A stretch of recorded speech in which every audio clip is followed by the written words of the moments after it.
Good evening, everybody. It is Thursday night, September 2nd, and you're tuned in to Nez Says, a place where musicians can get together and play more guitar and everything else. With me, as always, is Ty Price and Ben Coombs. How you guys Hey, doing? Dave. Well, I'm good. Good to see you. Hey, Ben. Hey, Ty. Hey, Dave. Hope you all are doing well on this. Can you believe we're already in September? Oh, I know. Hard to believe. It's Hard to believe.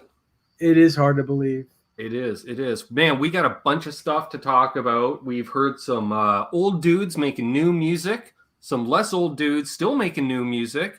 We're going to be talking about amps that are squeezed into those stompy box things. I've heard of them.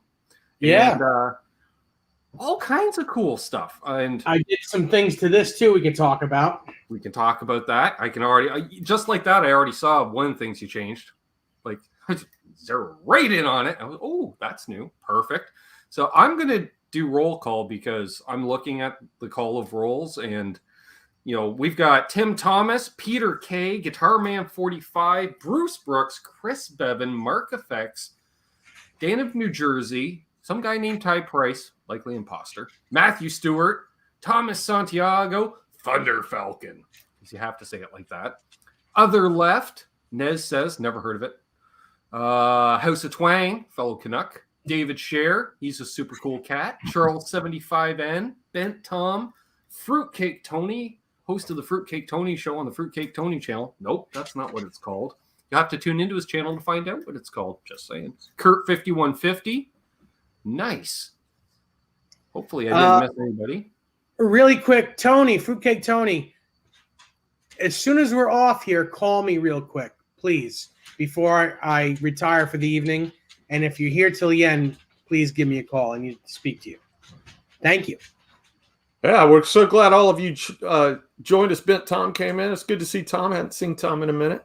Mm-hmm. I haven't seen him since Monday. Yeah. But we appreciate you guys showing up with us every week and having this conversation with all of us.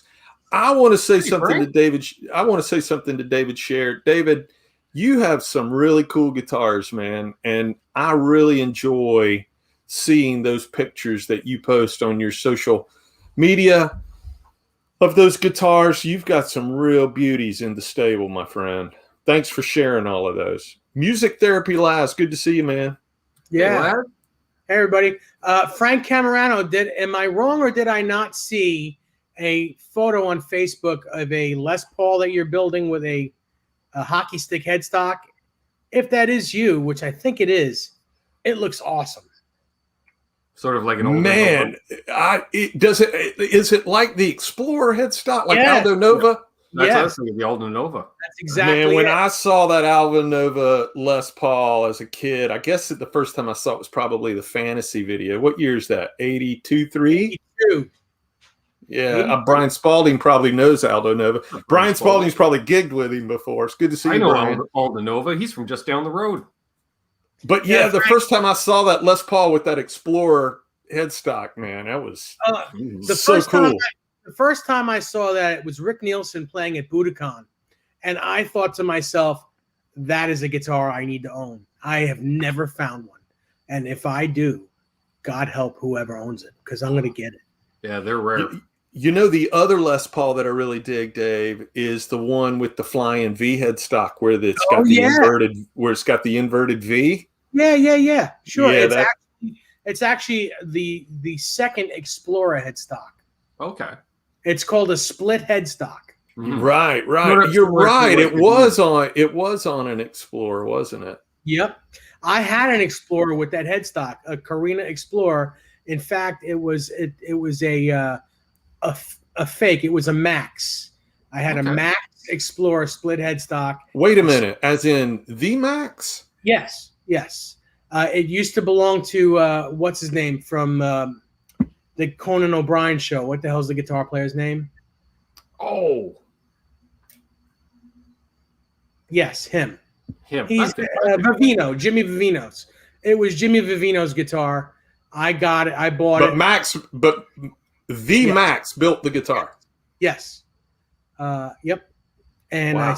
I sold it for what I paid for it. I paid $3,000 for it because it wasn't proven at the time that it was a Max, and we got the proof that it was a Max. So I sold it to a very good friend of mine, like very close friend of mine, for what I paid for it because had no use for it.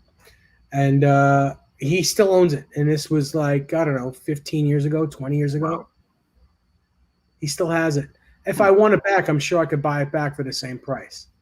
But Wow. yeah, it's a Max.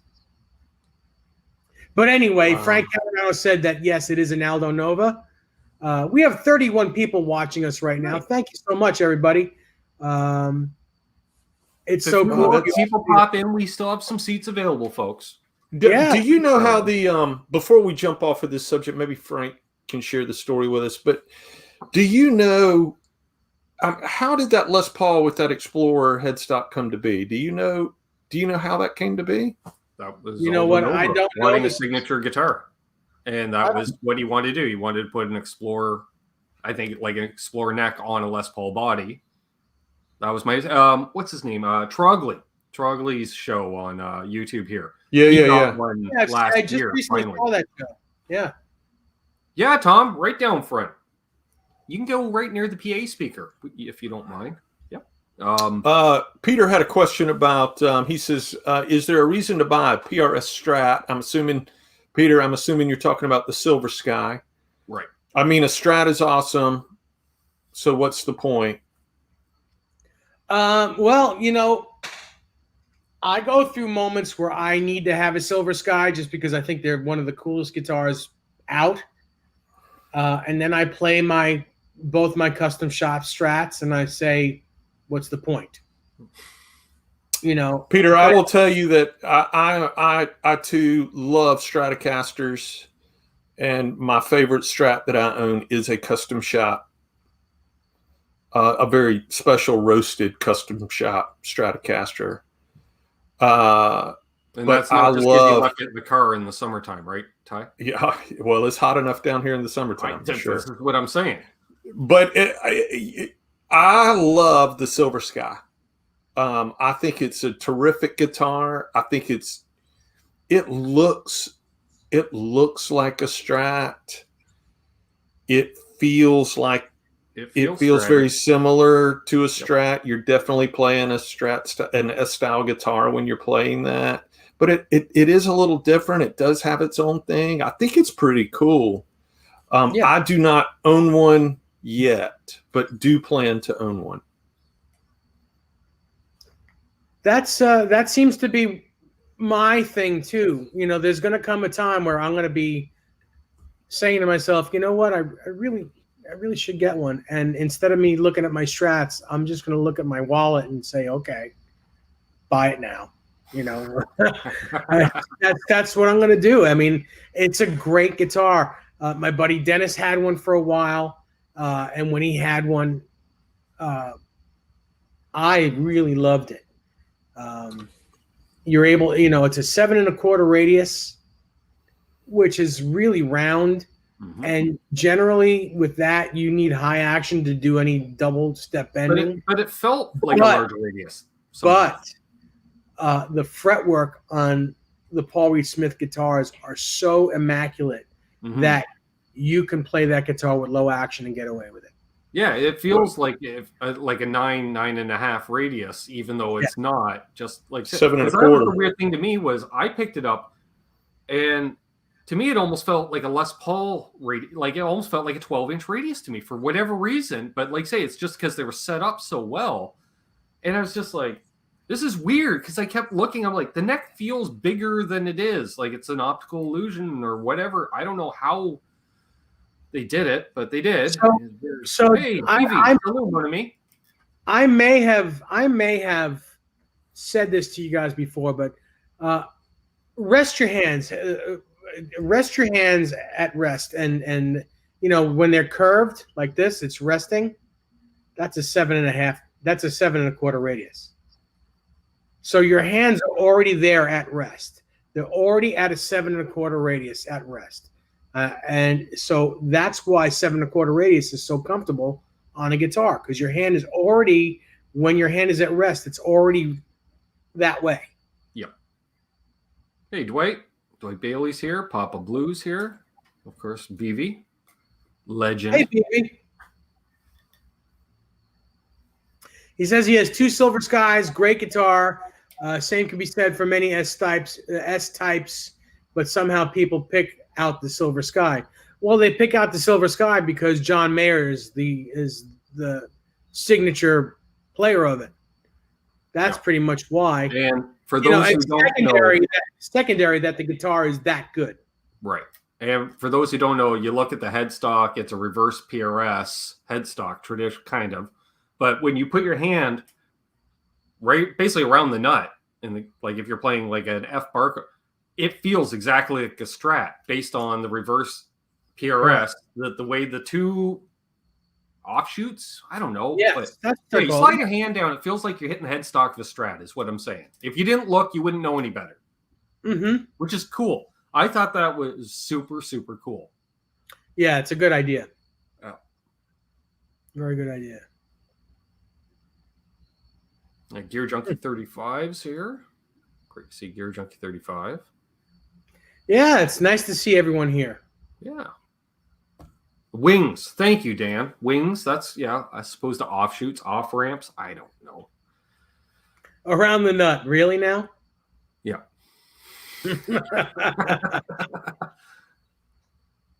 What would you rather me say? The greater nutular area? Hey, Lars. Yeah, why not? Sure. Lars Guitars. Nice.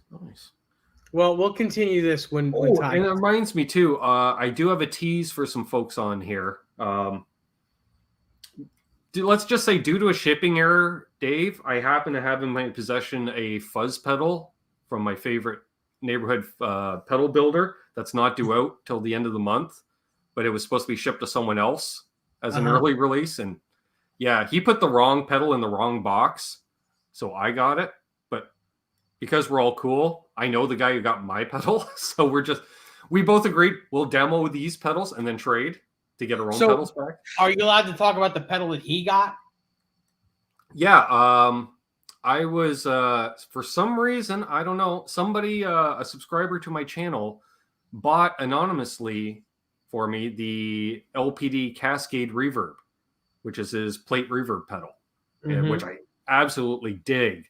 And and he's like, I can't tell you who got it, blah, blah, blah. I was like, okay, thanks. He goes, but unfortunately I sent it to this guy. I was like, oh, really? So if you've seen posts and stuff on social media, the 2 of us were, hey, let's exchange tracking numbers, neutral location type thing. We'll trade them back. Nice. Ben Tom, thank you for the super chat. Dave, the family photo was epic. Ben, that wrong pedal is killer. It is. 3 knobs, what is it? Oh, let me just look at it. Let me put this up here for everyone to see. So we don't give it away. It is a limited edition. I just noticed when Lawrence does a limited run pedal, he puts limited under his logo. But you have a level, a drive, and a bias. Okay. He was able to get his hands on a certain chip, a handful of them. And Dave, I'll tell you what it is exactly off air. Yeah, absolutely. I understand that. But it's really cool. I did an unboxing on it for my channel members, but it's so they know. And Lawrence is like, no. I was like, it's not public. He's like, fine. And funny enough, one of the comments was, oh, so now we can talk about that one? Because this guy's owned one for 3 months, apparently. And Tom knows because Tom has one. Mm-hmm. Yeah, yes. Very cool. Papa Blue has a question. He says, Dave, humbucker single, 250K pot or 500K pot? And let's see. And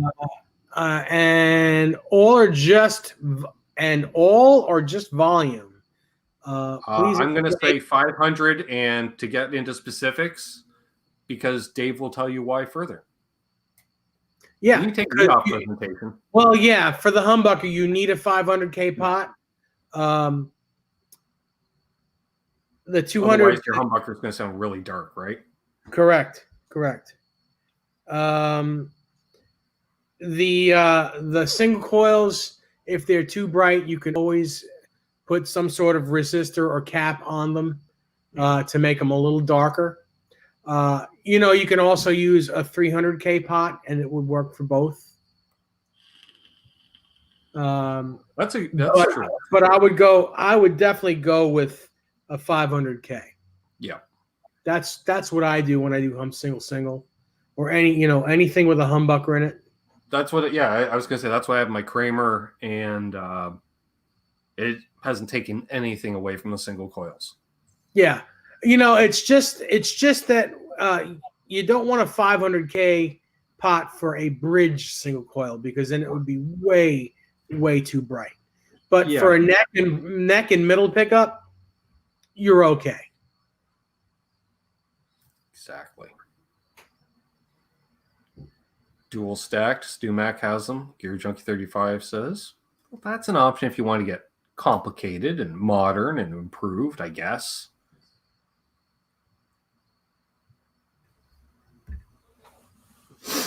Sorry about that, guys.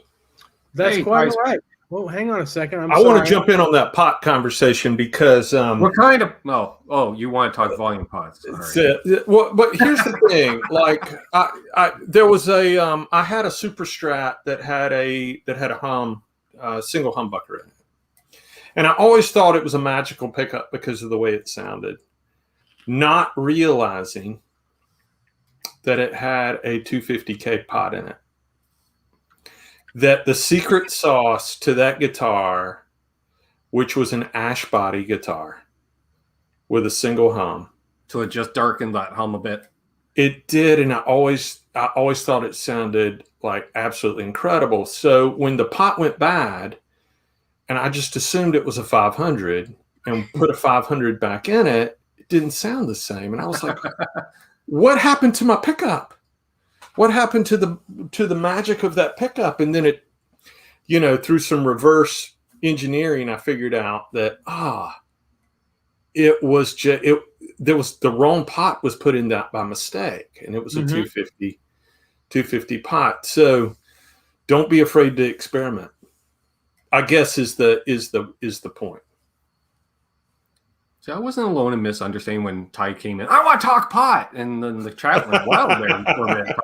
Ty, it's like easy there. I love Tom's comment. Thank you, Tom. What strain? Borns, CTS. That's a great strain. Yeah,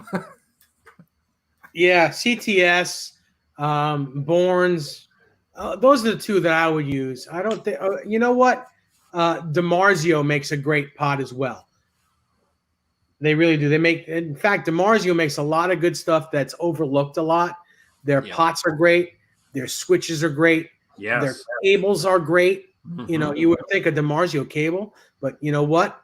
You put a silent switch end on that cable, and your guitar is going to sing, and it won't be too bright. It won't be. It's just right. DiMarzio cables are very good.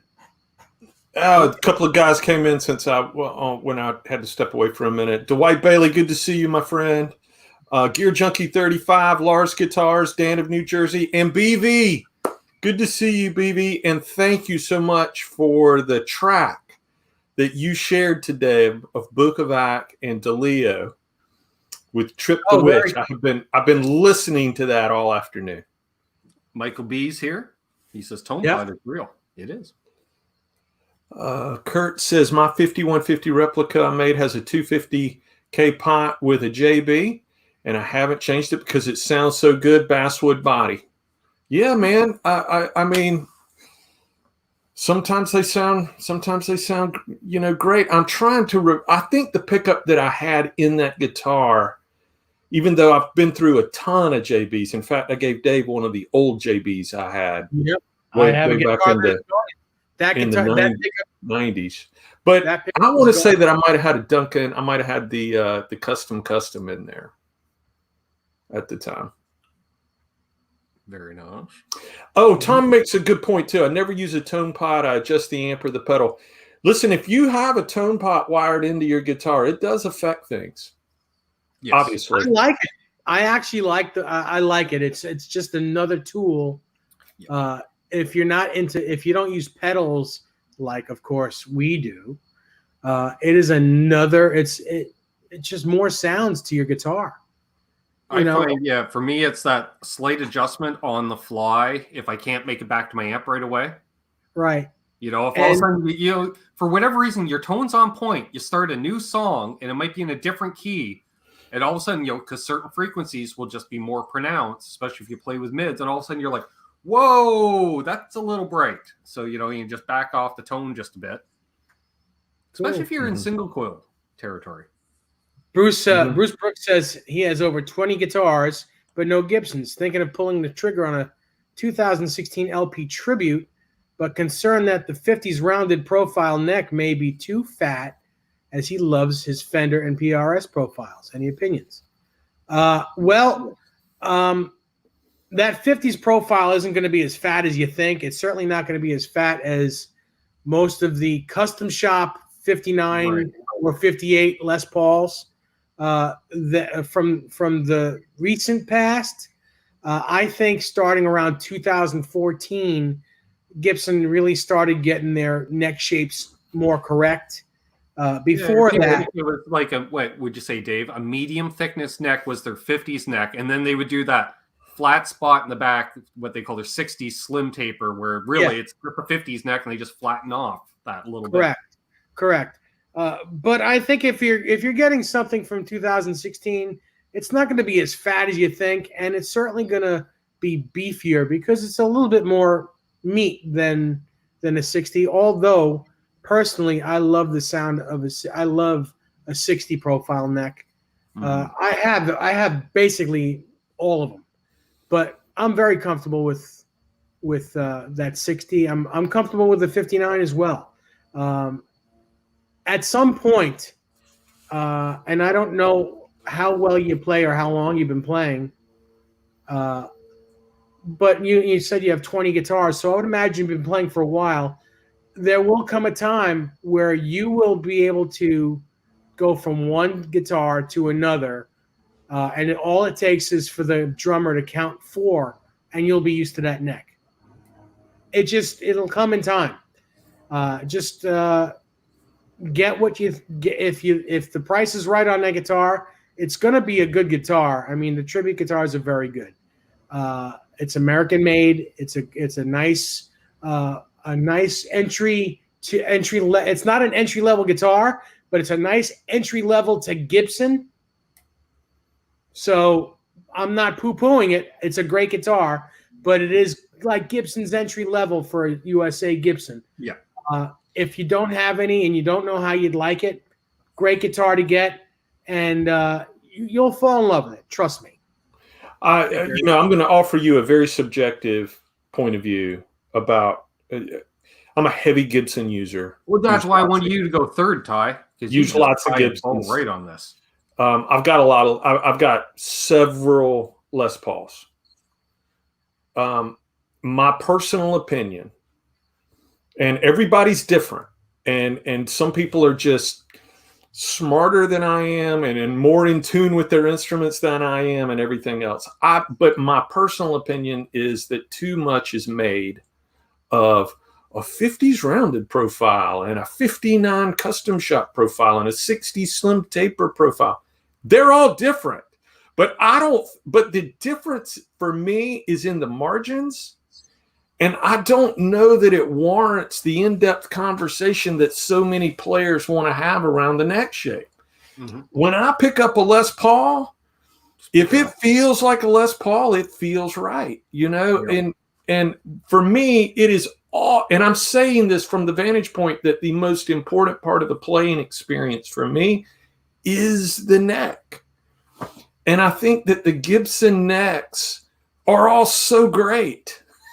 That it's kind of like what Dave was saying, that once you get used to kind of playing a Gibson, you don't really have any problem kind of going one for another. But I say all that to qualify it, that my entry into a Gibson was a Les Paul Custom back in the in the less desirable 80s era of Les Paul Custom. So it had a big chunky neck on it. And I'll tell you this, I find that the big chunky necks, whether I believe them to sound better. They sound better to me. Now that might be something it might just all be a head game, but they sound better to me. And I don't know that if you like the way the guitar sounds and the way it plays, I wouldn't worry about the neck shape whatsoever. I used to be really, well, I'll say it. I used to be really anal about necks. Oh, it's got to be this way, that way, you know. And then my first time trip out to California, I'm hanging out at JJ's house, and he hands me his telly. That the neck is so ungodly big, like there's no kickback from the back of the headstock to the neck. It just pretty much straight. And I was just like, wow. He goes, just get over it, mate. Just play it. He goes, worry how a guitar sounds, not what the neck is. He goes, eventually you can just, once you get that out of your head, just play the guitars. And especially going to NAMM, because you play so many different guitars. And then quickly, it was literally by the end of that NAMM show, I was like, yeah, I'm just literally going from guitar to guitar to guitar. And as long as I don't stay with one guitar for weeks at a time, I can continue to do that. Just float back and forth. And like Dave, you like said, it's a 4 count worth of, you're like, oh yeah, That's okay. right.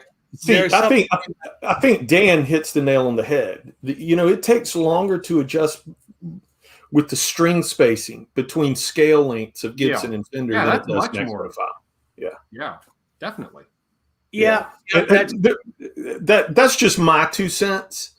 If you're one of those guys that are like, God, I can't play those 50 rounded necks and I can only play slim tapers, by all means, just play slim tapers. Well, it's like because at least at that point, you've already figured out what works for you.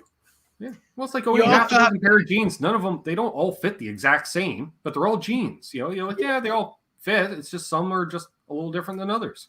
I'll tell you this. So like this right here. Hey, there's the legend himself, 7/8. What's up, Jay? Hey, Jay. This one right here has a slightly different neck carve than other Gibsons that I have. But as soon as I picked it up, I was like, it's got a 50s neck on it. Because there's not so much of a variance that it feels like, ooh, it's its own special thing. It just, it's a 50s neck. It was. Anyway, there was a couple of other comments I want to make sure that we don't gloss over on this. Like Kurt says that he has a EVH low friction pot, 500K. Been sitting on a desk almost a year because he's afraid to swap it out because his 250 sounds so good. I know that feeling. BB said pots in the Silver Sky are 300 with a 2.7 meg resistor. Places the value around 270K. That's really interesting because I love the way just warm it up just a hair. I love the way those guitars sound. Mm-hmm. Yeah. Sound great. Yep. That's true. One more thing about the Gibson guitars, Bruce. Yes, Bruce. Is that you're going to have to realize, and he did say he owned a Les Paul 30 or 30 somewhere years ago. They are going to play differently than a Strat, than a Fender guitar. You're not going to really. You're going to have to learn how to play it. They play differently. You're not going to. It's not like you're going to play. You play your Strat. You're not going to be able to play the Les Paul the way you play a Strat. It's just not the same thing. Right. So you may have to alter your technique a little bit, but there will come a time where you'll pick one or the other up, and it'll just be second nature. Yeah. I don't even hold the guitars the same, really. Like you can't. I tend to wear a Les Paul a little lower than I wear a Strat. Yes. I have to have a Strat a little higher. I tuck my elbow in a little tighter when I play a Strat. My thumb seems to move a little lower on the back of the neck of a Stratocaster than it does on a Gibson. I really grip a Gibson. 7/8. But that doesn't mean that that's good technique. It's just the way that I do it. Well, I mean, Les Paul's generally, slung low is the more comfortable place to play it. You're not going to play a Les Paul really up here like you would play a Stratocaster. It's going to be down at your belt line. Yeah, not unless you're Les Paul. Bruce, I have a So I played PRSs for a lot of years and still have several PRSs. If you remember the PRS profile, this is just from my narrow perspective, so it's very subjective what I'm about to say. But if you remember that PRS neck profile, the wide fat neck that he was doing somewhere, 2002, 3, 4, 5, 6, somewhere all through that, he had that wide fat profile. That feels like my 50 Les Paul profiles. So if that helps you with any perspective. Jay said Gripson. Exactly. That's perfect. I play it from the hip. Okay. Les Paul, 33 1/3. Very funny. That is funny. I'll tell you one thing, it's hard try going from a Telecaster to a Wolfgang. All of a sudden you feel like you just lost the last 4 frets off the neck. I will tell you this about the Wolfgang. And they're the same scale. That's the scary part. It's the same scale, but it's just. You remember that video that Eddie made right when he was launching the Wolfgang, and they did it at a round table, and Chip Ellis is sitting there, and Matt's sitting there, and the writer from Guitar World's there, and he said my goal was to design the easiest guitar to play, right? So I've been playing my Wolfgangs a little more lately, not out anywhere, just here in the house, and I like how you qualify those yeah, are it's like apparently Ty won't be caught dead in public playing a Wolfgang by the sounds of it. With this second round of Outbreak, I may not ever get to play out again. I may not ever get to go out and play again. But those are incredibly easy guitars to play. But back to the point Dave was making a minute ago, my picking hand gets so much lighter with those guitars than if I'm playing something like that. That's true. Fruitcake Tony, we got 27 days until our show. Fingers crossed, my friend. If all goes well. Yeah. Yeah, I had a old friend of the family over today, and he and his son were checking at the studio, and so he wanted to get his hands on some guitars, and I handed him a Wolfgang, and he's built like you, Dave, and he went, "This feels small to me." I said, "It does, yeah, it's very compact." And I explained, well, Eddie wasn't 6'4", first of all. No, 5'5" and maybe 130 pounds, maybe. Exactly. And I know this for a fact because I was with him, so I know. But yeah, those guitars are small. But you don't have to work because your other guitar hanging out there. They are some of the best guitars I've ever played. They're so ergonomic, and there's an economy of movement with the guitar that isn't accidental, obviously. And that's what I find, though. Like, once in a while, I find it a little small to play, especially as soon as I switch from a Fender, just because everything's moved out more, it's not so compact. But, man, otherwise, after that 30 seconds, holy crap, or let alone switching from a Les Paul to one, no problem. They're really, really fast guitars. They are. They really are. Easy to get used to. You can play any guitar and go to that guitar and be able to play it like it was nothing. Yep. It's that Of course, easy. Both of the ones I've been playing lately have been expertly set up by Mr. Nesdahl. And they play exquisitely. Thank you. But the guitars, it's a pretty special guitar. And I have a Basswood Maple board 09 that sounds very different than the ivory with the ebony board version that I have. Those two guitars sound very different. What I love about they both play great.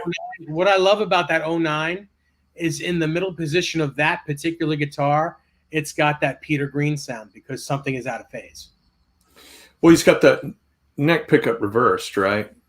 Yeah, but I think it may be something in the wiring. I think for some reason, I think it's something more than just the pickup being turned. Because with the Music Man guitar, that every time I get a Music Man, as if you're a Van Halen fan, everyone knows that when he had his Music Man, the yellow one, he had turned his neck pickup around. So they're both facing the same direction. Both the colors are facing the same direction. And it doesn't make it out of phase. All it does is it kind of gets a little sweeter sounding if especially in the middle position, kind of gets a little sweeter sounding. But the way that 09 that you have is laid out, it's definitely out of phase, but a pleasant out of phase, not like, oh, what's that? It's really good. That's why I'm so happy that you have two of them to be able to appreciate that for that. Because if in my 09, I don't know if you remember this or not, but we flipped the pickup around. Yeah. You remember that? Yes. So it's in the more traditional way because I already had the other one the other way. Yeah. So it's got to even sound a little more different now, right? It does. Yeah, it's very cool, especially up high. When you're doing the widdly stuff. Yeah. On the neck pickup. Tom says a Dave Nesdahl setup is almost like cheating. It plays so well. I completely agree wholeheartedly. Paul says that unfortunately he's going to have to opt out on the GNR show at Summerfest because of the surge. God, Paul, I'm so sorry to hear that, man, but I certainly know where you're coming from on that. Tom caught John Mayer last week playing with Dead & Company. I bet that was cool. Yeah. Because that Super Eagle guitar he plays is pretty wicked, man. But he's playing his Silver Sky for like 75% of the show. Is he? Yeah, he's playing a Silver Sky for most of the show, and he's playing is he playing a Dumble and not a PRS amp? I think he's playing his Dumble as well. Maybe he was told Dave if he didn't use it, he had to sell it. So he's like, well, I guess I got to use it for a while then. Someone brought up a Silver Sky a little while ago in the color that I love the most, and it's called the Nebula. Nebula? Yep. Yeah, Nebula. someone brought that up. Someone brought that up earlier, and I want to give the original poster credit for it because that was a good call. Hey, there's my lovely sister. It was Guitar Man 45. Guitar Man 45 says like the Nebula Silver Sky. That is the most desirable color for to me. Although that pink one is pretty sweet. And Tom does confirm he played the Dumble and Hershey. Very good. Hi, Amanda. How are you? Hey, Amanda. Paul Fuchs says, "Can you insure a Dumble?" If you have the dough to have a Dumble, then you can insurance. Well, let me say, if you have a Dumble, then you have the dough to insure it. Yeah. Exactly. So with Dumble tones, I do like. There's a lot of Dumble tones that I really like. I don't know that I've ever heard a live Dumble tone that I like more than Kenny Wayne Shepherd's Dumble tone.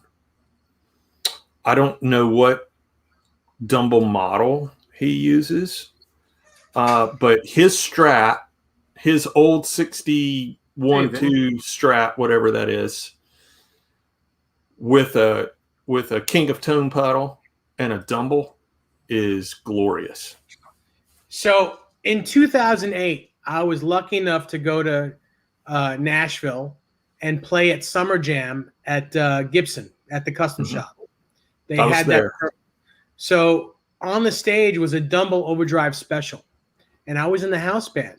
The other guitar player, the guy who owned that amp, who wouldn't let anyone touch a potentiometer on it. Nothing. If you were going to play through that amp, you're allowed to put your cable in it, and it had to stay. You can't touch it. And I was able to play a Rossington Les Paul that I had at the time through that amp, and it was probably the best sounding. It was the best tone I've ever had in my life. It was a religious experience, and I got to play 3 songs out of that amp, and then I had to go back to the AC30 that I was playing through, which was also great. But I got to play 3 songs out of a Dumble Overdrive Special.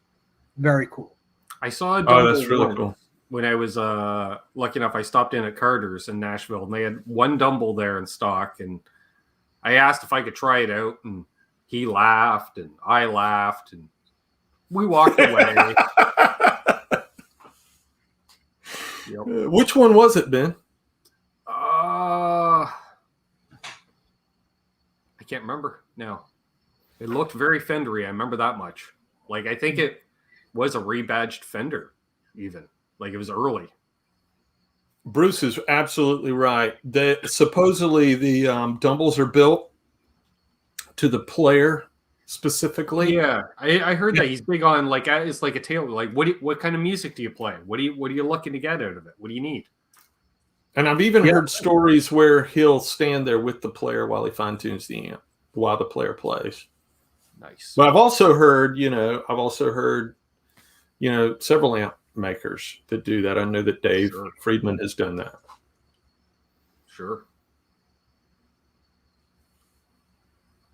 Yeah. Hey, Paul, that's funny. Paul says he's never played a Dumble, but he's played a PV Bandit. Nice. Listen, how good is a PV Bandit? I mean, come on. I'll tell you, the PV Bandit is a good freaking amp. My first amplifier, my very first amplifier, my mom bought this amp for me, was a PV Bandit 65. And it was wonderful. It had a saturation knob on it. And boy, you didn't have to have a pedal. You plugged straight in, and there was distortion for days. And if you were lucky enough to get the reverb version of it, it sounded fantastic. And I'm talking like 1984, 1983. It's very cool.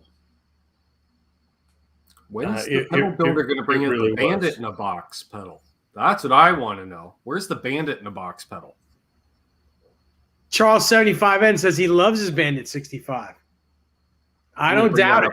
Yeah. Tom said best amp he's ever played is a 59 Bassman. I would say up until 2014, the 59 Bassman was the best amp I had ever played as well.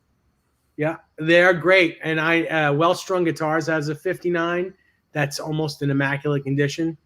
And when I play all these really expensive guitars, I plug right into that thing, and it's like God in a box. Sounds great, man. I love a Les Paul through a 59 Bassman. Love it. Hey, Tube Supio. Hey, Tube Supio. Tube Supio. Oh. See, the thing about the Bandit is, my friend Jay and I were talking about this not too terribly long ago. The thing about the Bandit is it was a great entry-level amp that you could get and go out and play with.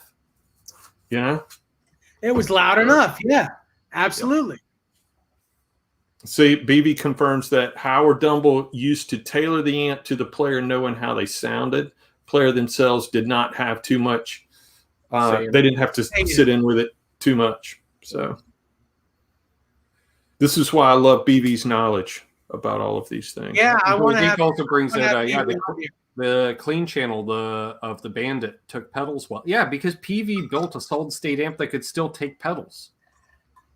It was a great idea. Not only was it a great idea, but it was everything about it was a great amplifier. It was a great little solid state amplifier. It wasn't even little. It was pretty big. Hey, Citizen Kane. Made in America. Everybody jumping in tonight. This is awesome. Made in America too. And don't forget that. The PV Renown. Oh my God, that was like the 212 version of it. Crazy. Or it's like you hear your sleeper car. Your sleeper hot rod looks like grandma's car, but it goes like snot. The PV Special 150, because it looked like a Bandit, but it was 150 watts with a Black Widow 112 in it.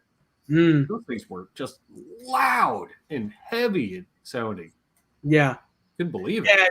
And Charles said it heavy. It was heavy in weight as well. And yes, it was. Yes. Imagine being 13 years old trying to carry that thing. Tom, it was not my Two-Rock in 2014. Although Two-Rock was the Two-Rock and I've been so lucky to have so many amazing amps. The Two-Rock was definitely one of them. Did you get rid of that amp? Yeah, it's gone. It's been long gone. Yeah. Did you have a Two-Rock 212 cabinet as well? I did not. I played it through a boogie. Through a boogie cab, yeah. Through a boogie. Yep. Tom brings up the VTM 60s and 120s. Those things, people used to snag those up, especially the 120s, and just rip the amp out of the combo unit because they made great little solid state power amps for PAs. And especially 120 aside, and 120 would run your monitors. You could have 3 or 4 of them in a rack unit. It was all just PVVTMs. Mm. Yeah, good stuff. We like to gig on a budget. I'm sorry? I said we like to gig on a budget around here. There's something to be said about that.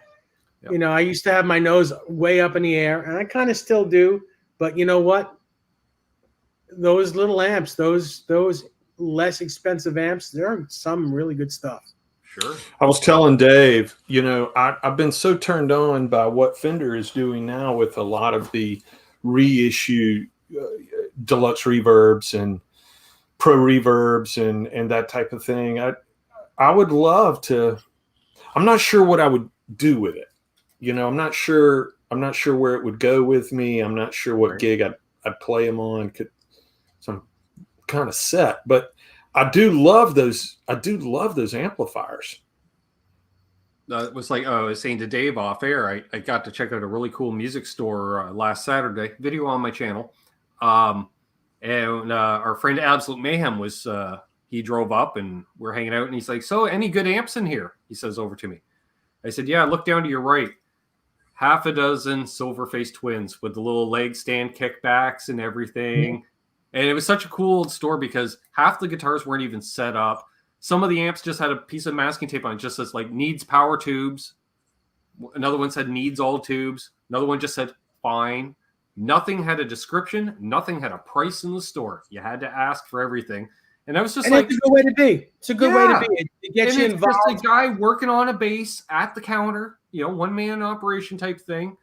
And they had, Dave, first of all, I will say, hands down, the largest Guild Electric inventory I've ever seen in a store, because as well as I do, most Guild dealers, we can order it for you. And if you're lucky, they got 2 Guilds on the end of a row, maybe 3. And they had a dozen Guilds. It's usually a Starfire or 2, and that's it. You don't see any. Exactly. Yeah, they had a Starfire 2. They had 1 or 2 S100s, variety of stuff. And I was just like, this is awesome. And I just sat there because when are you going to play a Guild otherwise these days? Yeah. You're not. I did not snag that high watt head, Tom, but high watt custom 50 head. Hey Dave, did you get pics of Bozique's new LP? You know what? No, I don't think I did. Hang on. We want to see that guitar, Bozique. Hang on a second. I think I did. I'm sorry. I have my volume off, so I did not see them. But I think they're right here. Hang on. Yes. Bozique, I guess you're okay with me showing it? I'm laughing at Charles' comment. Buy budget amps allows you to buy some nice pedals, eh? Like a nice drive, eh? Tom says. Oh, man. Bozique, that's gorgeous. That's a sweet one. That's a modern. I really like his comforter, too. I do, too. Those clear knobs, right, Dave? I made such a fool out of myself. So I'm at NAMM, and Aljon Go himself is taking me around the booth, and he's like, yeah, and these are the new Epiphones. Check out the headstock. And all I kept saying, and I blame the open bar tie, they got clear knobs. That's awesome. It's like some boutique pedal builder modded your Les Paul for you and put clear knobs on it. This is awesome. He's like, yeah, it has clear knobs. But check out the new headstock. Yeah, but it's got clear knobs. And that's all I kept saying. The headstock is very reminiscent of a real Gibson. The Kalamazoo headstock. Tiny bit different shaped. Very cool, though. I like the fact that it's got Grovers on it. But, I mean, they always had Grovers on them, I guess. But it's a beautiful guitar. The traditionals all have Klusons. The moderns have Grovers. Same as the moderns have coil tap. The traditionals don't. That's how they veered it off. Sort of like Gibson did that, right? You could get, because people are like, I don't want all that crap in my Les Paul. Well, fine. Here's your traditional. And then they're like, well, I don't want a guitar that was designed 60 years ago. fine, here's the modern with the adjustable nut and stuff, which I still think is brilliant. The adjustable titanium nut. Mm-hmm. Oh, that's a cool idea. Cool Yeah. idea. Because I find Very most nuts cool. from the factory are too high for me. I'm always stretching strings out of tune. So I saw So- that, the coil tap and all that. So here's another story from BV about Dumbles. Henry Kaiser told me a great story of how he got his Dumble. Henry Kaiser, legendary sideman, film composer, just guitar virtuoso. His last year in college, jamming loud in a friend's garage. Then they heard a knock on the door. They see this large man with a motorcycle. It was Howard Dumble. He said, "Do you want to try my amp?" And Henry said, "Yeah." The man got on his motorcycle, rode away, never expected to see him again. 10 minutes later, he came back with a Dumble strapped to the bike. Wow. It's a great story. I'm sure Dumble heard Henry playing and said, "That guy needs to be playing my amp." I mean, he's an amazing guitar player. How badass is a guy shows up with an amp strapped to a bike? Like, you got to try that amp. And it's It's got to one have of those, how heavy they are. They're heavy. We were having these conversations not too terribly long ago where we had those moments with the instrument, right? These really big magic moments, whatever they were, whatever they are, right? I will tell you that when it came to an amplifier, I did have one of those magic moments, and I plugged a guitar into an amplifier where I had a certain, at the time, it was my favorite delay pedal running through the loop. And I had it cranked really loud and hit this big chord and strummed it. And it was one of these epiphany moments, which I think kind of bonded me to that particular amp and that amp maker for a long time. And that might sound kind of silly, might sound kind of silly, but it's true. You have these big moments, and that's where you it's kind of hard to break free from that. Tom reporting in live here with his latest project as the paint and a mock-up. Let's see if that color turns out on camera. Oh, is that that's Sparkle Wow. Paint? Yeah. Or Chartreuse, maybe? There's the mock-up of it. Yeah, that's very cool. Beautiful. Very cool. I dig it. Of course, it's already relicking because Tom probably touched it. That man is acidic. He just looks at a guitar and the paint falls off of it.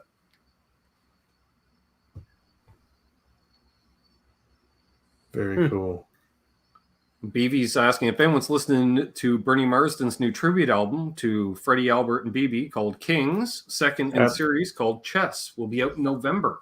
Absolutely. Bernie Marsden is one of my all-time favorite guitar players. Yeah, he's incredible. Paul Fuchs says, "Do you think Epiphone that they'll make any more USA Epiphones?" I don't think so. I thought the Casino was going to be made. They actually are already making USA Epiphones. Well, yeah, casinos, but anything past that, I don't think so. I just don't think that there's a big market for that. It'll basically be like you say, not the Epiphone clones of Gibsons, but the true Epiphones like the Casino, because they're like, why don't we make a US built Casino again? Like, we're building 335s, they can build them right next to them. And hey, wasn't there? Didn't Paul Gilbert use like an Epiphone Wilshire in Racer X? Just recently, actually, he's been seen with it. That was a USA Epiphone guitar from the '60s, right? Yes, absolutely. It's a vintage guitar. Because he played a pink one and Bruce played a green one, right? Am I remembering that right? I think those were Ibanez's, though. I think those were Ibanez's made to look like Wilshires. But I think the original versions were Wilshires, and then when they got the Ibanez deal, Ibanez started making them some guitars, right? Correct. Yeah. Although I can say close in the family with Epiphone, we'll say, since same product manager. rumor has it, and I'm just saying it's just strictly a rumor. I haven't got verification on it yet, but there may be some USA built Kramers in the future. Really? Because That's they're seeing this trend because of guys like Dave, for years going, these things are great. And people are like, I know, where can I get one? And they figure basically build them in the custom shop. So, what's it take? A handful of guys put a handful of guitars together. Or, either they need to do that or, you're going to get guys paying $3,000 for these old, original 80s ones. Well, that's the thing. They see an opportunity there, right? I'm sorry? It still seems like a small market to me. I don't know how big is the demand for a USA made Kramer? Is it big? Well, I mean, there's still, Ibanez and Kramers are pretty hot. I mean, they're still pretty hot. Well, even so much, think of it as, and I'm not disparaging the current Kramers on the market, but Ty, you're going to join the 80s rock tribute performance. Big act. You're playing casinos up and down the coast. When can I start that gig? I want you to play a Kramer. And you want that reliable, are you going to buy a vintage Kramer or are you going to have a USA built Kramer? Built to a professional spec. Not that the Chinese ones aren't, but I'm telling you right now, I think the reason why the export guitars, import or export? Import. The import Kramers are such a hot thing is because they're inexpensive and they look like the ones from the 80s, from this era. They're, people can afford them. So they're going like hotcakes. Everyone wants to have that guitar that they could never afford back in the 80s. Yep. And now they're coming out with a very similar looking one for, under $1,000. And how many people are buying USA Jacksons still, right? Imagine, or a Friedman Cali. How many Friedman Calis are they selling every year? So there's got to be a market for a Super Strat built in the US, a high-end Super Strat. And nobody's mentioning it, but the new Kramers all come with D-tunas, which I thought was very interesting.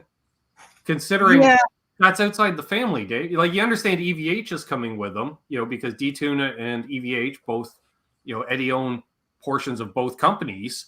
But for Gibson, for the D-tuna company to get basically an OEM contract with Kramer to have all their Kramers have them. I guess I'm just thinking, I do agree, Ben, that there's obviously a big market for Super Strats.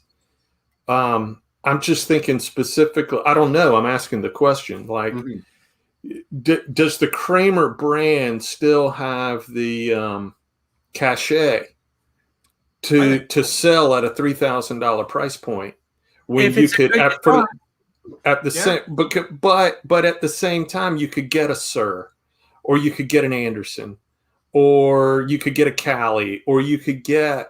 Well, I think that's the thing. The guys that would buy a USA Kramer are the ones that are currently buying custom shop, which is basically US Charvels, Jacksons, and. Well, here's the deal. It's the name, the name Kramer, and the association with the 80s guitar rock god is what's going to sell those USA Kramers if they come out. Mm-hmm. It's not because Eddie Van Halen never played a Sir guitar. He never played a Tom Anderson guitar. He had a Tom Anderson neck on his Frankenstein, but that's neither here nor there. But he does. But EVH is producing and marketing the 5150 Super Strat. Okay, I understand.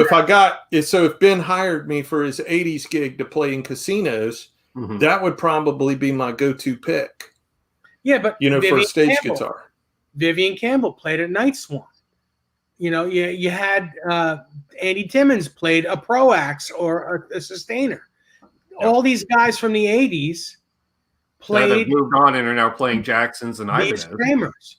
So, if you like those types of players and you're playing those songs, you might want to play the same guitar, but you might I I think The- we're seeing it ramp up too. I mean, because just this year, we had Snake Sabo and Tracy Guns have signature Kramers come out.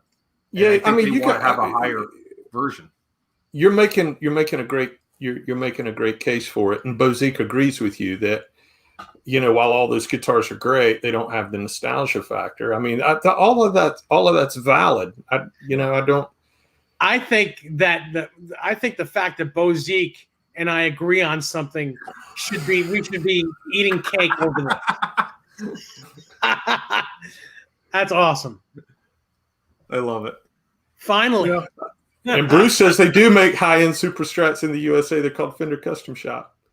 Yeah. Well, But, it's true, man. Jacksons and Charvels, right? There's always going to be this love for Kramer guitars because it is nostalgic. In the 80s, it was Ibanez and Kramer. Those were the two main brands of the time. So if you're playing 80s music, you probably want to, not Jackson. Yes, but not as much. Not as much. The two top were. I don't know. I mean, Jackson seemed to have the premium end of that market. I saw Jackson and Charvel. I guess. Well, yeah. If you combine both brands, they had their handful because you had your Warren D. Martinis and out there. Yes. Playing that stuff too. Well, the Strat headstock Charvels. Yeah. Real. Yeah. But that was more early 80s. I mean, even to today, True. DeMartini's playing those old guitars from the 80s. He's not using the new ones. He's using the same ones he used back then, which is the coolest thing in the world that they're still in his possession. Because normally guitar players from the 80s have gotten rid of all that stuff. Well, yeah. But yeah, Charvel and Jackson is there too. But the two main ones were Ibanez and Kramer. And then Charvel was just underneath it. And if you're a CC DeVille quality player, you got a BC Rich deal because you Rich. couldn't get a Kramer or an Ibanez or a Charvel or a Jackson deal. Sorry, CC, but it's true. But I mean, 6 of one, half dozen of the other. It's what, even if you don't agree that they were the top two, they were in the top 3 or 4 guitars. Oh, I don't disagree. I'm just wondering if they would have the same. Because, making a capital investment to produce that brand in the U.S., I mean, that is a serious undertaking. Oh, yeah. And there's got to be a market. There's got to be a market for that in order, to drive some profitability, to drive a return on the investment that would have to be made. You're absolutely right. I'm going to So I guess I'm curious that in today's market, could they make a go of it? Right. I don't really know. I'm putting on the foil hat, Ty. I'm going to predict because I just remembered a very huge tour that was announced prior to COVID. Mm-hmm. Okay. Mm-hmm. Big tour coming back next year, in theory. Wouldn't it be amazing to see you newly re-signed with Kramer, Mick Mars playing a Kramer on that big stadium tour? Wait a minute. Whoa, back up. He has a Kramer deal now? No. But what if they're working on that? Because I'm hearing rumors of USA Kramer's in development. Kramer's signing people. Gibson as a parent company. Come on, they're signing up everybody in the. You know what? I don't think Mick Mars is going to leave Fender. I don't think they're going to. No, I don't think so. The guitars they're making Mick right now are some of the best guitars ever. That's true. They're first of all, you can do any type of gig on them at all. Mm-hmm. Hum, single, hum. Fender's hum, single. Yeah, they make a hum, single too for him. But his main guitar is that white hum, single, hum. Sophia. Yeah. I think so. Jay Hannon just sent me a picture of a guitar. He seems to it will be getting on Monday, and he wants me to show it to you guys. Let's see it. And it is very cool. Oh wow. That looks like an Ibanez AZ. Yes, it's an AZ7. Well, you say very nice. Tomato. Love the color. I had to say it's an AZ. Here is the full guitar. Oh yeah, that's a beaut. Is that 7-string? Yes, it is. Hopefully, it stays in tune for him because it's gorgeous. I would hate to see. Looks like a roasted maple neck. It does. Yes, it is. Absolutely. Mm-hmm. Roasted maple neck, stainless steel frets. Locking tuners. It's got all the goods. Well, Jay, I hope it works out for you. It is a beautiful looking guitar. Just remember, it does not have an edge on it, so don't kill the tremolo, and it'll stay in tune. Easy. Yeah, congratulations, Jay. That's an awesome looking guitar, man. Nice. Dan makes a good point. Dan believes that PRS has outpriced themselves with their core models. And that opens up the market for Kramer. Young people are buying the juniors, so USA guitar appeal's still there. There you go. And I think, and thank you very much, David Scher, by the way. David, thanks so much, man. Yes, thank you so much. Yeah, someone kind of summed it up. It's like, there it is, Charles, 75N. I think it only mattered to older guys our age. Yeah, because you got the guys that want to, hey, I owned a USA Kramer in the 80s as a teenager. I'm going to get back into playing. I want another one. But also you do the limited custom shop runs for the handful of players, and then you can do your production version, as they call it, right? Which will be like your Snake Sabo, but the graphic will be a little crappier. And what kind of Kramer? I feel ignorant, but what kind of Kramer is? I've seen what Tracy Guns is playing, and I think it's super cool. What is Snake playing? It's a Strat. It's a Super Strat with a like a green snake skin looking motif. It's got a snake on it, like pointed headstock, or is it more rounded? Upside down pointed headstock. Yeah, cool. Hey, Marsman and Sean Zimmerman. Nice. Hey guys, I heard earlier we had 51 people watching. Nice.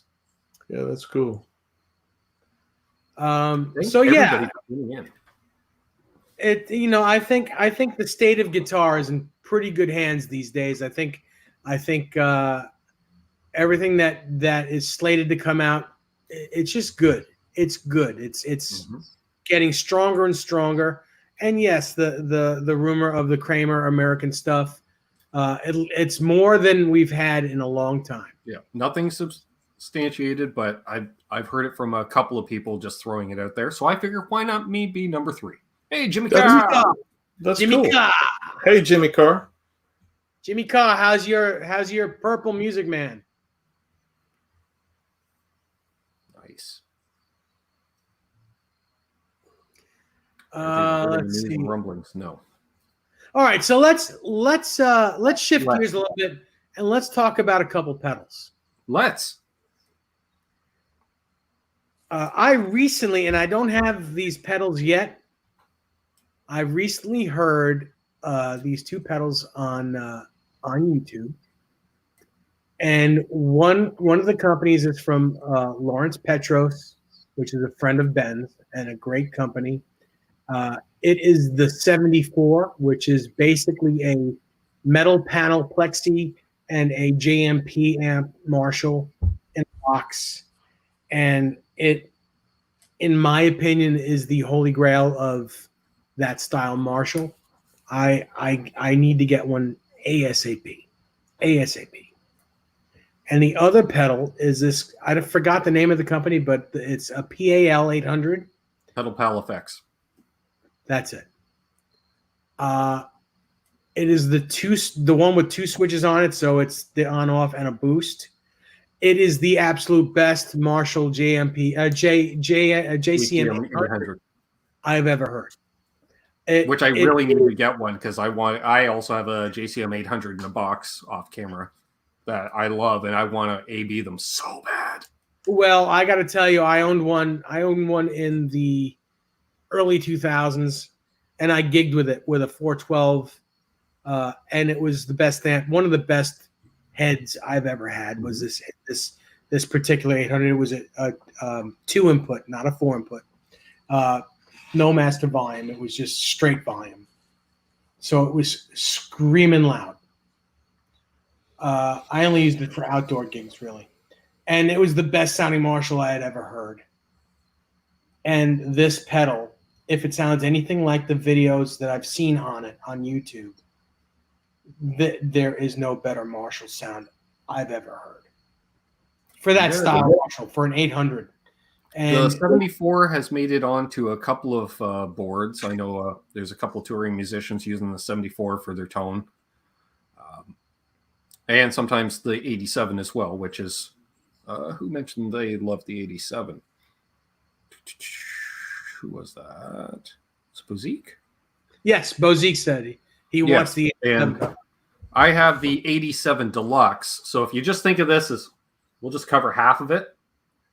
So this one uses a shared presence knob, but otherwise you got a 6 knobber, low, mids, treble, presence, level, gain, and a switch. And I have one switch down, one switch up.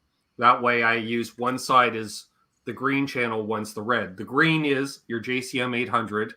The red is a Jose modded Plexi, which, oh my God, that's, the 80s in a box, that red channel. Plus inside, there's an internal bright switch, which is like the bright switch on your amp too. So I actually run my green channel, the 800, with the bright disabled, and it gives you more of a Malcolm Young sound as opposed to Angus. I call that the Angus and Malcolm switch. right. So and then the Jose modded Marshall, it is the Sunset Strip in a box because it's just that little bit gainier. No, not quite Soldano-y, but when you do max the gain, you get damn near Metallica tones, which is unfortunate. And what are you running that through, Ben? Like amp wise, what are you running that through? My Blues Deluxe. And enough that, like I said, I had some friends over here earlier today. And I said, check it out. I'll switch between Fender and Marshall. And so I played chord clean, and then I click that on. And it's right at the edge of breakup on the green channel. And you could just hear it. All of a sudden, you're like, that sounds like a Marshall amp. I was like, I know. You've got the Fender set up super clean. Yes. Yeah. Oh, right yeah. on the clean channel. That's what you got to get. You got to use super. You can use them to boost an overdriven amp, but they sound the best through a clean amp. Yeah, because then I like to boost these pedals on top of that, Ty. Like so you're stacking. Even though that's a 2-channel, you're stacking it. Yeah, because I'll throw in front of that like a Timmy or a Klon or my Nice Drive A or the LPD 68 because I have it on shelf. So it's like, let's take a JCM 800 and slam it with a Plexi. Because why not? Yeah, why not is right. So Bozique and I agree again. He said he has the PAL 800 and he loves it. He paid $400 on reverb, most he's ever paid. Bozique, I know that was the only one on reverb, and you probably hit buy it now just before I did. So you win that one, pal. But I saw that and I was gonna buy it, and then I saw that it was gone, and you bought it. Yes, and Tom wants to point out because yes, mine is seafoam green with chrome knobs, which is Lawrence's style. Dave, you mentioned that last week when I showed off Lawrence Bell the knobs. Oh yeah, but I have to say yes, Bent Tom is one of 2 people that has one of these, but with custom pink knobs. Oh, cool! All Miami Vice looking. He and RJ Ronquillo both have the teal with pink. That's very funny that you should mention custom colored boxes and stuff. I have the same thing with Nick Greer. Right. And I have 2 Southland pedals because who the hell needs 2 Southland pedals? But I have 2 of them, and they are consecutive serial numbers, and they are both custom colors for myself. Both black panels. One is pink writing, and the other one is orange writing with orange knobs. Nice. And I'm the only guy with those. And actually, I just realized I was supposed to. There is a set of pink knobs waiting for it. Lawrence has one set left, and he was supposed to send them to me, and I didn't get them in the last order. Dang it! I'll have to text him about that, which I got to text him anyways. Oh, Pedal Pal effects are made in Venezuela. Oh, my mistake. I thought UK for some reason. I was thinking the UK. I don't know why. I see them in RJ's chat from time to time. Man, that pedal, I heard it and I was like, I never stopped thinking of that pedal. That's just, man, the best. Yeah, I find overdrive pedals. Some of my favorite videos for overdrive pedals is Sean Tubbs. He does some of the best. Yeah, and Ben Tom is right. Nick Greer builds some of such great pedals. He does. Yep. But I so love does the light speed. Lawrence Petros. the Lightspeed is my favorite of the Greer, I think. Mm-hmm. You have a Lightspeed, Dave? I don't have a Lightspeed. I got one for Dennis when I got my my Southland. I got Dennis a Lightspeed. He got also a custom. Well, maybe not a custom color. His is pink. He wanted a pink one, and normally they're white, but he wanted a pink one, so we got him a pink one. Because he's a little fairy. No. That's just a joke. All right. Awesome. Anyway, yeah, the Lightspeed is really it's another fantastic. It's on my list. That's on my list. It's Timmy like, but a little bit. It's different enough where you could have a Timmy in that pedal as well. Exactly. And I'm really I want to get a Timmy at some point too, just because like I have Lawrence's take on the Timmy, and that's my go-to for single coils. It just sounds so good for that light breakup. Yeah, I don't have an overdrive on my board right now. I'm using. Well, that's because you have nice amps, Ty. I'm using a boost pedal, not as an always own, but right. as just to hit the front of the amp during solos. But I don't have an overdrive on my small board that I'm using right now. Even when I use the Boss Super Overdrive, the old school yellow box. Mm-hmm. There's no drive to it at all. I just use it more as a boost. Mm-hmm. Ty, have you thought about getting the Echoplex boost pedal? So it's basically the boost part of that. Yeah, I have one, Dave. I'm just not using it right now. Uh-huh. Yeah, I'm using an RC booster at the moment, but I rotate it with some others. There's a Caroline boost pedal that I really like. That Boss is nice. I was thinking this past Sunday? Yeah, this past Sunday. I had Simon Hosford on as my guest, and he uses the RC boost as his lead boost. Yeah, there's so I'm using an RC right now. There's a company called Tone Freak that makes a pedal called a Naked OD. I'll use that, of course, and then I will also use a Friedman makes something called a Golden Pearl, which is very close to my ear, very close to the Tone Freak pedal. That sees some rotation, but I tend to come back with an RC, and I'm using it in the context of it's on a small board where everything runs in front of a overdriven amp. Mm-hmm. So everything on that small board is running in front of the amp. There's nothing in the loop. So it's very, very old school. Nice. Ain't nothing wrong with that. I got to read BV's comment because I haven't read a comment like this in a while, and you'll see. So he says, Nick Greer made me a Lightspeed in a wooden casing. It came in a silver tin. And to that I say, of course he did, BV. Of course he did. That's very cool. BV gets all the good toys. He does. I just remember, I swear, BV is the most lovable troll in YouTube because you can bring up a product and you say, oh, my friend, Leo Fender built me a blah, blah, blah, blah, blah. BV's got he really is. He's got a very deep knowledge of everything we talk about. I love BV's participation in these conversations. BV, I would love to see the phone numbers in his Rolodex. Oh, that pedal show, when they called him a legend, initially when they started going live, it's true because I'm at a party at Novo Guitars in Nashville hanging out, and I got to meet in person for the first time Zach Broyles, who owns Mythos pedals out of Nashville. Great. I want to talk about that. I want to talk about the guitar brand in a minute, so let's don't forget about that. I was introduced to Zach from BV initially through social media, and I said, "Nice to meet you, Zach. By the way, BV says hi." And he turns to me with a smile on face and he says, "How is the Beeve?" That's cool. That's cool. BV. Yeah. He's a good guy. BV has a wealth of knowledge that he generously shares with all of us, and we're very grateful Yeah. That he does that for us.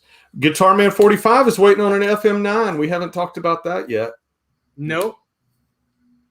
But boy, does that unit look super cool. I watched Larry Mitchell's. Comment on Mythos pedals there, Ty? No, you were talking about you told me you were in the guitar booth, right? Oh, yeah, I spent quite a bit of time. Zach was hanging out with a bunch of independent builders. There was like 8 builders in one booth at Summer NAMM one year. Did you say Novo? Zach for an hour or so in his booth each day and hung out with him at the party as well. It was very cool. Which guitar brand did you just mention? It just slipped my mind. Novo. Okay, I'm dying. I've not played one of those yet. I'm dying to play one. Did you play one? All right. Fine, Ty, I'll tell you. The first Novo I ever played was Rhett Shull's Pink Sparkle Novo that he's toured forever with. Yeah. And I walked up and I introduced myself, and I had just enough cold snacks in me to have enough ego to say, hey, can I try your Novo rather than any of that were in the showroom? And he said, yeah, sure, go ahead. So I grabbed it and walked down a little hallway so I could hear it a little better. Resonant, because they use tempered pine for their bodies and electrify. And then the second Novo I played was RJ Ronquillo's one that he had custom made that they presented that night to him, which is what does he call it? Sonny Crockett, which is teal and pink. And at that time, it had mini humbuckers, which he's since switched to P90s. Yeah, I'm super interested. Maestro trims, a bit of a offset style. Very cool. It doesn't feel like it, but Dennis Fano designed and builds a great guitar. I will say. I can't wait to play one. I wish I knew someone that had one that I could play. Yeah. Next time you're in Nashville, when you're in the neighborhood, Ty. Yeah. When I'm in the neighborhood. Well, actually, I was like, how far are you from Atlanta? Because that's where Rhett Shull lives. Oh, BV. Chase Tones, the secret preamp. I know about this pedal. Yeah, that's great. A good friend of mine has one. Those are fantastic Echoplex preamps. Yes. I'll tell you what I'm into right now, and Dave knows this. So I'm talking about this little small board that I'm running for a particular gig that I should be ready to talk about pretty soon. So I'm running a actually on this gig I've been using a B100, and I've been using a really small board in front of the BE, and I've been asleep on that Echoplex pedal that I showed off a week or two ago, whatever. I'm really into that Echoplex delay in front of an overdriven amp. I'm really into that right now, and can't believe it's only taken me this long to get tuned into that. It's probably the best analog delay for in front of an amplifier out. It really is. Especially the way that I'm running it. I'm using the B channel of that amp. All the switches on the back are off. It is such an amazing amplifier. And with those small pedal switches, I'm running a full tone Octafuzz. If the board was in here, I'd show it to you. Using a full tone Octafuzz pedal. I'm using a little mini, I don't know if that's what they call it or not, but it's an Electro Harmonix Pog Mini with the three knobs. Yep. I'm using the RC. I'm using a Flint. And I'm using the Echoplex and a tuner, and and a wah pedal. That's it. And I'm experimenting. I'm experimenting with 2 wahs right now. The MXR CAE wah, and then the exotic wah. So I'm kind of going back and forth with those 2 wahs. Very cool. Yes, it's a cool little rock and roll setup for sure. Very cool. Bozique, Citizen Kane, and Tom all have comments regarding RJ. And I'll let folks know RJ will be my guest this coming Sunday on my channel. So cool. Check it out if you're in the neighborhood. because I forgot to book a guest for this weekend. And when I was hanging out at the guitar store last Saturday, I went, "Oh crap!" And I texted RJ. I'm like, "Hey, you want to come on next Sunday?" He's like, "Sure." Done. Ah, yes, Mars man. Dave has quite the telly he's hiding there. Let's talk about that telly actually, and how you put new saddles on it already, because that's what. Well, yeah, the saddles went on today. These are Callahan. And let me get this on here. The saddles on here are compensated Callahan steel saddles. Nice. I put the heavily knurled knobs on from Callahan. Yeah, which are fantastic. I just had the nut. It's the original nut, but you know, Fender USA can sometimes be a little wonky with the nut slots and the heights. sure. So my buddy Larry Fitzgerald, who is a alumni from the show, came over here, and since I can't do it myself, he came over and adjusted the nut height, you know, on all the strings. And the guitar is absolutely, it rings like you can't believe. It rings so good. Just, it's crazy. So it's so different. It was great before, but now it's better. With these steel saddles. Oh my God. Now, did it have brass or steel before? It had steel saddles before, but they weren't compensated. Right. No, Right. I So don't you're know not changing the tone then, at least. I don't know that they were really steel, Right. but these are, and what a difference. The heavily knurled knobs, to me, Yeah. one of the greatest inventions in the world. You cannot miss. Yeah. Yeah. They don't They hurt have your all the fingers. grip in the world. You cannot miss with these knobs. Now, would I put them on a Strat? I probably wouldn't, but on a Telecaster, I mean, you know, I put them on a Les Paul, but that's me. right parts for the right guitar. If you're trying to do swirls, not swirls, swells, whether they be, you know, your wah swells with the tone knob or just volume swells, you can't miss. It's just so easy with this guitar. Yeah. But yes, the next thing I think I may be doing is I may be putting some Fralin vintage hot pickups in this just to make it a tiny bit warmer. Maybe. I like these pickups, but when you play this guitar and then go to the 53 is so much warmer that you kind of want to have something similar. Yeah. But if I was to play this guitar all night and not go to that other guitar, I'd be happy with this. Ignorance is bliss, Dave. Ignorance is bliss. Yeah. Yes, cool guitar. That's the key. When you get a new guitar, folks, don't just A-B it with the iconic, I'll just A-B it with a 53 Tele. Don't do that. At least a 54 or a 52, but not a 53.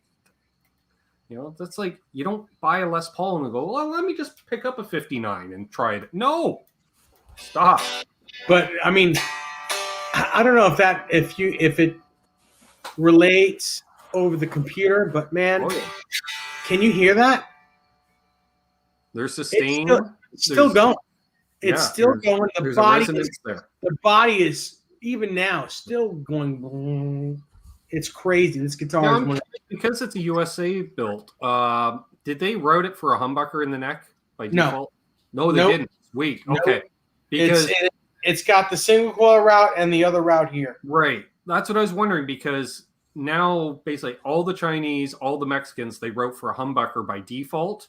Yeah. So you have the option, which is nice if you want to swap it out. And you're not losing too much wood, but it's nice that they do a different route for that guitar. So I don't know what they do for the American standard models, you know, and the deluxes and all that stuff. Sure. Because that's different. This is an American original, which is basically a reissue of a 1960.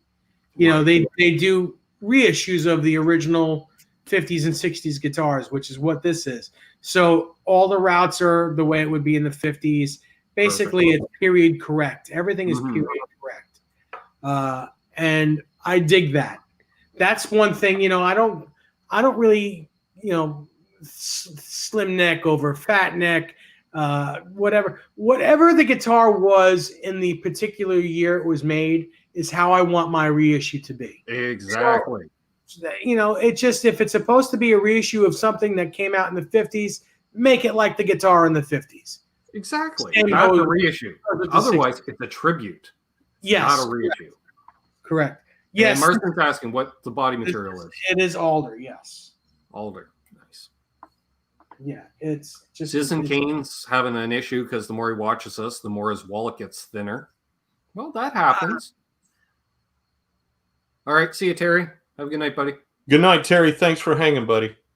Oh, I gotta let you guys read this. So Bozique says, "What's funny, when I started watching Dave's old show, his collection was mostly EVH related guitars, and in the past few years, he's become Mr. Vintage Instruments, which is kind of cool too." Now, Bozique, what I will tell you is, throughout my 40-something blah blah blah years of playing guitar, it has mostly been this. I've always had the fun of building the Van Halen guitars because, as most of us, he's my hero. I enjoy doing that. It's like a side thing that I enjoy, but I've always had a collection of this style of guitar because when I play out, which hasn't been for quite a while, but when I do play gigs, I use these types of guitars because ain't no one hiring me if I'm going to play a Van Halen guitar. And the thing is, if you bring a Van Halen guitar to a gig, they're going to ask you to play Eruption. Or they're going to say, you suck. You can't play like Eddie Van Halen. Yeah. So that's. Well, I'm playing Layla. Of course, I'm not going to sound like Van Halen. Yeah. Now, that being said, I probably have the only photo in the world of a Van Halen guitar with a capo on it. Dave, I've been holding it off for a few weeks because I have that photo. Because when I saw that, I'm like, you know what? It takes a certain set of cojones. Now, let me find it. I got to scroll back. There it is. I was like, I didn't delete it like yesterday. So, it takes a special kind of cojones to play a 5150 with a capo. So I can tell you that exact gig. It was a bar. It was an open mic jam that I hosted, and I was playing It's a Good Day for the Blues by Storyville. And nice. Storyville is basically Stevie Ray Vaughan's Double Trouble with Dave Grissom and Davey Knowles. Two amazing guitar players and songwriters. And that was their PRSs. Yes, that was their biggest hit. And I was playing that song with that guitar because it was an open jam. I think I brought that and my Les Paul, but I wanted a goof, so I played that song on that guitar. I may have just built that guitar that week, so I wanted to play it out. I think Tom and Citizen Cavalry. If anyone said gives you guff on the photo, I was playing little guitars. Yeah, but no. It's very rare that you go to an open mic jam and someone wants to hear Van Halen. Usually they want to hear, your Eric Claptons and your Stevie Ray Vaughns and your Tom Pettys and all that crap. And I'll attest too, Dave, even when you had the wall of stripes, I'll call it, behind you, having done a handful of shows with you on the other channel in the past, we get off air and you're like, check out what I got, because they're just off camera there, because you always had at least half a dozen classic style. Yeah, I've always had something cool. Yeah. I've had my Les Paul for a very long time. That doesn't really get too much airplay on here. But I've had some really cool guitars for a very long time. And basically I just keep my mouth shut, but lately I've been, they've been trickling out on social media a little bit here and there, but yeah, it's fun. And now Kurt says Dave's 5150 is still one of the best out there. Kurt, it's funny. A few days ago, Dave and I were talking, and I told him of all the guitars he owns, with the exception of one, the 5150 is the one I want to play the most. I haven't picked that guitar up in quite a while, and thank you, Kurt. I appreciate it. I think it's one of three that are probably identical to the original ones. Now, the only thing that may not be identical from mine is I put all the patina on the fretboard that it would have had in 1988 to 1990. Nowadays, the modern day 5150 has a lot cleaner fretboard on it. But I wanted that look. I wanted the modern day guitar, but the look of all that grime. So I think that's what sets mine a little different than, say, Rob Johnson's, which I think he has the closest one, to tell you the truth. He's got the one that Adam Reaver was a close personal friend of Eddie's and has seen and played that 5150 guitar along with every other Van Halen guitar that you could even think of. And he said to Rob that his guitar is the closest one. And then he saw mine. He was like, Dave, you're probably second, but that fretboard needs to be cleaned up. But yeah, Rob's is the closest one to the original one. I believe it. I've seen Rob Shrine. Yeah, Rob posted some pictures, I think, this week or last week of his room. It's incredible. Yeah, it's an amazing shrine to Eddie Van Halen. I had something very close to that, but I think him and Scott Smith. If you guys don't know who Scott Smith is, he is the originator basically of all this stuff. He's the guy who I and Rob learned how to make all these replicas from. He was basically the guy that started all this replica crap. And he probably has the biggest collection and maybe one or two of Eddie's original guitars. We won't say that, but who knows? Yeah. Rob's collection is crazy. It's crazy good. Not to mention, he has a lot of my old guitars. A lot of them are mine. He's bought them for me, or we've traded. Rob has such a passion for it. Yeah. And it's great because I love that passion that he has for it. I love it. Meet Rob in person, if I could say that right. And he's just as wonderful in person as he's ever been on a hangout I've ever watched or done. Special dude. He's a special dude indeed. He has been one of my best friends for quite a few years now, and I'd throw myself in front of a bus for that guy if I had to. Yeah. Good guy. Yeah, I was just thinking because I saw my sister's back. Welcome back, sis. She and I were talking about Rob one day, and I said he's the '80s kid that never grew up, but in a good way, because we were all into Eddie Van Halen and martial arts and and all this stuff, and he just stuck with it all and excelled at all of it. It's and very, very few people in life can do that. So kudos, Rob Johnson or Ron Johnson, wherever you are. Ron Johnson. It's very funny. Yeah, I should probably call him tomorrow. And tell him I say hi. I certainly will. I'll tell him you all said hi. Yeah, of course, man. Rob's an awesome guy. Yes. With an infectious smile. Yeah, good guy. Yeah, Kurt says he and I have become close over the last year. He has the best and his heart.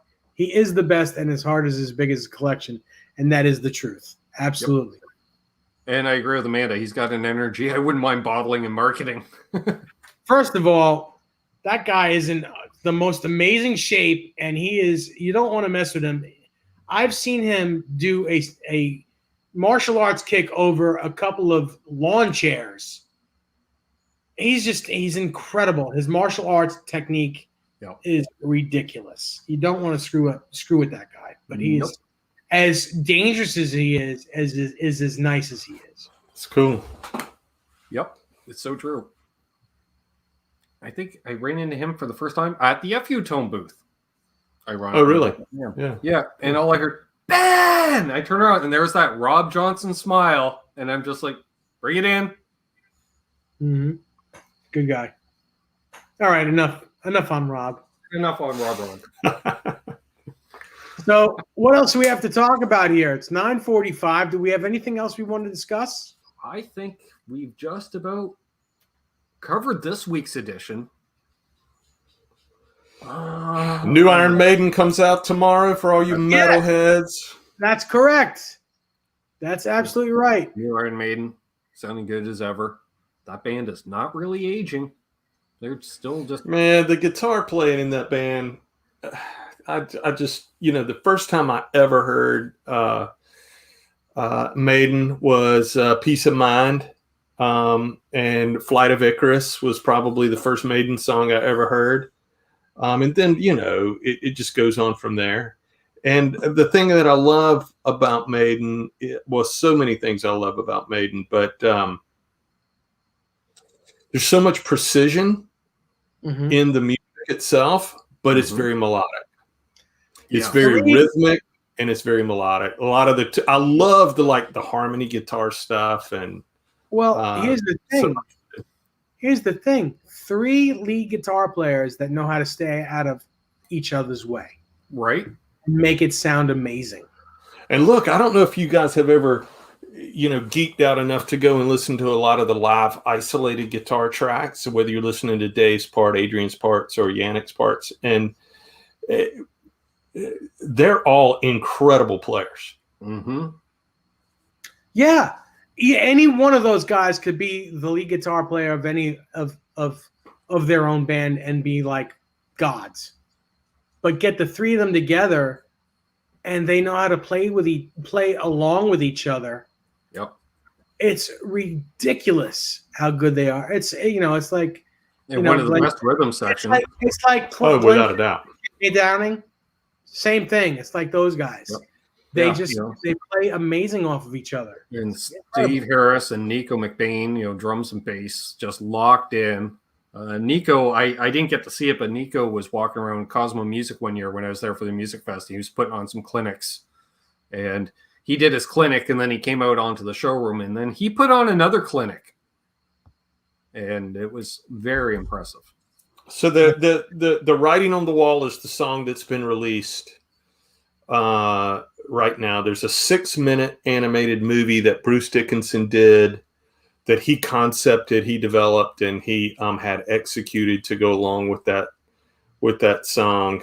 And I think it's very cool. If you haven't seen that on YouTube, that's pretty cool. Bent Tom says he says, I've heard the track, super clean guitar parts. Mm-hmm. Yeah, I agree, man. Everything is so precise with them. Kevin Shirley, of course, the producer that they've been using forever, is back on this record and comes out tomorrow. So there we go. Some really cool new music tomorrow. One quick thing, I just thought, thinking of Iron Maiden, especially live, Ty, that you mentioned it. For a long time, I don't know if it's still the case, but for the longest time, Steve Harris's bass tech also played all the keyboard parts off stage behind a curtain. And they said, well, how can you be playing keyboard parts if you're Steve Harris's tech? Like, what do you do if he needs something? And his reply was, he hasn't broken a string in 5 years, so I don't really have a problem. Yeah. And he plays the same bass all night. Bass, and I'll see you in 2 hours. I don't know if you've ever seen Maiden live. I have not. But it is a spectacle. I mean, it is so worth the money and the time. And the thing that I love about Maiden is it doesn't matter if they're playing in South Carolina, Toronto, New York, or Brazil. They're going to sell it out wherever they're playing. Absolutely. I mean, the fan base is rabid. Yep. And they are not in the Rock and Roll Hall of Fame. Yeah, and that's a crime. The Rock and Roll Hall of Fame that's a crime. What it is. Like, I gave up on that 25 years ago. Just a side note, those of you, in the last 10 or so years, if you know anything about Steve Harris, he's been playing a white Fender P bass. Yes. With a pinstripe on it. It is that blue bass. He had it repainted, so it's not a new bass. It is that blue bass, that blue like 78 or 79. Yeah. You used to have the bass. Yeah, he just repainted it white with pinstripes. Was it Man U? I don't know. Whatever his favorite soccer team is, he had the sticker on it. That's what that sticker was. His favorite soccer team. Still yet to find the tape. I saw once a very brief 5-on-5 soccer game between Iron Maiden and Def Leppard. No Oh, I kidding. bet that was cool. It was hilarious. That's Yeah, I incredible. bet that was cool. Now, was it half of the half field or full field? I think they was half field because it was just they did it at like a public school yard or something like that. And I think it was like Canada's MTV Much Music did it because it was like single camera. And they're all out in there with their knee-high socks and short shorts, because it's the 80s. And it was just hilarious. All these guys with shoulder-length hair, bangs, of course. They all had bangs in the 80s. And, So funny. It was hilarious. So funny. So There's some really cool another- guitar music to listen to. New guitar music to listen to over the weekend. Oh, yeah. Absolutely. And let's not forget Kotzen and Smith. Yes. Adrian Smith and Richie Kotzen. Another that's a great fantastic album. record. I've heard like four songs off that record, maybe 5. They're all amazing. They're all just amazing songs. Another thing, everything that Richie Kotzen touches is gold. I saw where he posted. They posted new Winery Dog stuff this week where they were together writing new material. Oh, Yeah, I can't wait for that either. Yep, Awesome. amazing. All Gonna right, be now good my stuff. tank's empty. I got nothing else. Sorry, folks. All right, guys. So we'll be seeing you next week. Yeah, next Thursday. Everyone, Next Thursday. Thank you so much for dropping in. 40 people watching us right now. Awesome. If you Thank haven't you. already, please subscribe and leave a thumbs up. I want to Thanks, guys. Thanks for hanging. Thank you to the people that left super chats. I want just to let you know, it's okay to leave a super chat. It helps pay for this show. It's not mandatory. I don't expect anyone to do it, but it's all appreciated. Thank you so much. And we will see you next Thursday. Next Thursday. Look forward to seeing y'all. Have a great week. All right, Cheers, guys. folks. Take care.